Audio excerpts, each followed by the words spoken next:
सर्वोत्तम paints industries लिमिटेडको आइपिओमा आवेदन दिने आज अन्तिम दिन। आजसम्म आउँदा यो कम्पनीको आइपिओमा आवेदन दिनुभएको छैन भने कम्पनीको आइपिओमा आवेदन दिने या नदिने, अहिलेसम्म यो कम्पनीको आइपिओमा कति आवेदकबाट आवेदन परेको छ, त्यस्तै कम्पनीले सर्वसाधारणको लागि कति किता आइपिओ निष्कासन गरेको छ र यो कम्पनीको आइपिओ हामीलाई हात परेको खण्डमा कम्पनीबाट कति प्रफिट गर्न सकिएला, अहिलेसम्म कम्पनीको आइपिओमा आवेदन नदिने लगानीकर्ताहरूले कति किताका लागि आवेदन दिने र यो कम्पनीको आइपिओमा आवेदन दिनको लागि हामीलाई कति रुपैयाँको आवश्यक पर्नेछ र कम्पनीको वित्तीय अवस्था, प्रति शेयर आम्दानी, इपिएस, बुक भ्यालु कति रहेको छ भनेर यिनै विषयवस्तुलाई समेटेर आजको भिडियोभित्र रहेर चर्चा गर्नेछु। सम्पूर्ण जानकारी पाउनको लागि भिडियोलाई स्किप नगरी अन्तिमसम्म हेर्नुहोला। यदि यो भिडियो युट्युब मार्फत हेर्दै हुनुहुन्छ भने र हाम्रो युट्युब च्यानलमा नयाँ हुनुहुन्छ भने हाम्रो च्यानललाई सब्स्क्राइब गरेर हामीसँग जोडिनुहोला र फेसबुक मार्फत हेर्दै हुनुहुन्छ भने हाम्रो फेसबुक पेजलाई फलो गरेर हामीसँग जोडिन भने सक्नुहुनेछ। आगामी दिनहरूमा यस्तै जानकारीमूलक भिडियो हेर्न र जानकारी पाउन भने चाहिँ अब भने लागौँ आजको सम्पूर्ण विषयवस्तुतर्फ। सर्वोत्तम पेन्ट्स इन्डस्ट्रिज लिमिटेडले जेठको 28 गतेदेखि प्राथमिक सेयर आइपिओ निष्कासन भने गरेको छ। कम्पनीले वैदेशिक रोजगारमा रहेका नेपालीहरूका लागि निष्कासन गरेको आइपिओ बाँडफाँड पश्चात भने सर्वसाधारण लगानीकर्ताहरूका लागि आइपिओ निष्कासन भने गरेको हो। कम्पनीले आफ्नो जारी पुँजी 34 करोड रुपैयाँको 25% हुन आउने 8 करोड 50 लाख रुपैयाँ बराबरको 8,50,000 किता सेयर आइपिओ निष्कासन भने गरेको हो। सो मध्ये 10% अर्थात् 85,000 किता सेयर वैदेशिक रोजगारमा रहेका नेपाली नागरिकहरूका लागि निष्कासन गरी बाँडफाँड भने गरिसकेको छ।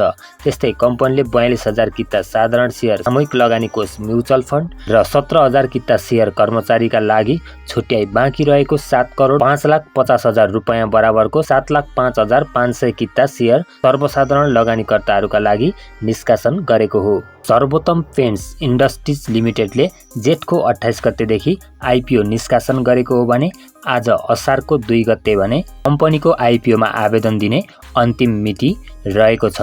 यो कम्पनीको आइपिओमा भने अत्याधिक मात्रामा आवेदन परेको हुँदा असारको 2 गते यानि कि आज साँझ 5 बजेसम्म भने कम्पनीको आइपिओमा आवेदन दिन भने सकिनेछ।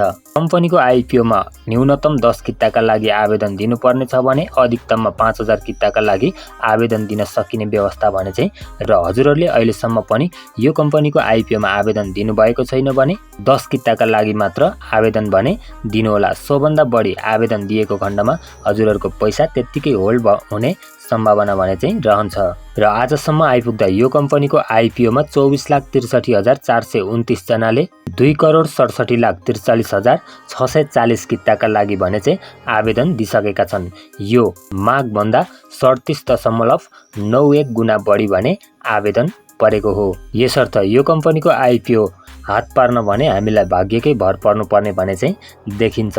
यसर्थ यो कम्पनीको आइपिओ हामीलाई प्राप्त भएको खण्डमा यो कम्पनीबाट निकै प्रफिट गर्न सक्ने सम्भावना भने पनि रहन्छ।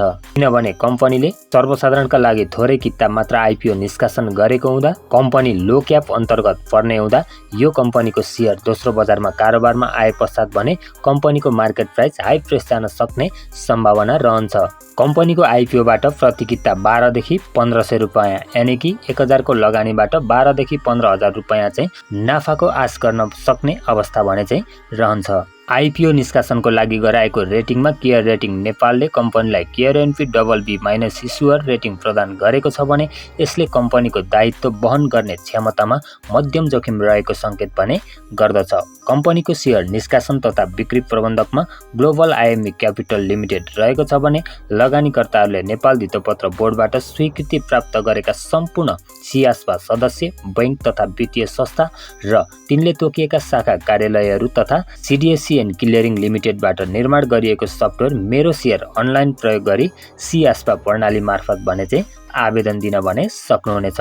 र यो कम्पनीको वित्तीय अवस्थाको कुरा गर्नुपर्दा कम्पनीको प्रति शेयर आम्दानी इपिएस 1 रुपैयाँ 30 पैसा रहेको छ भने कम्पनीको प्रति शेयर नेटवर्थ यानि कि बुक भ्यालु 111 रुपैयाँ भने रहेको चाहिँ देख्न सकिन्छ र कम्पनीको समग्र वित्तीय अवस्था पनि राम्रो नै रहेको र कम्पनीले थोरै किता मात्र आइपिओ निष्कासन गरेको हुँदा दोस्रो बजारमा कारोबारमा आए पश्चात भनेको कम्पनीको थोरै किता मात्र कारोबार हुने हुँदा यो कम्पनीको मार्केट प्राइस हाई प्रेस जान सक्ने, अर्थात् यो कम्पनीको आइपिओ हामीलाई प्राप्त भएको खण्डमा राम्रै नाफा गर्न सक्ने सम्भावना भने चाहिँ बढिरहन्छ। यो त थियो सर्वोत्तम पेन्ट्स इन्डस्ट्रिज कम्पनी लिमिटेडको आइपिओमा आवेदन दिने अन्तिम मिति साथै कम्पनीको बारेमा डिटेल एनालाइसिस भिडियो। यो जानकारीमूलक भिडियो कस्तो लाग्यो? यदि भिडियो मन परेको भए भिडियोलाई एउटा लाइक गर्नुहोला र केही प्रश्न तथा जिज्ञासाहरू भए भिडियोको तलपट्टि कमेन्ट बक्समा कमेन्ट गर्नुहोला।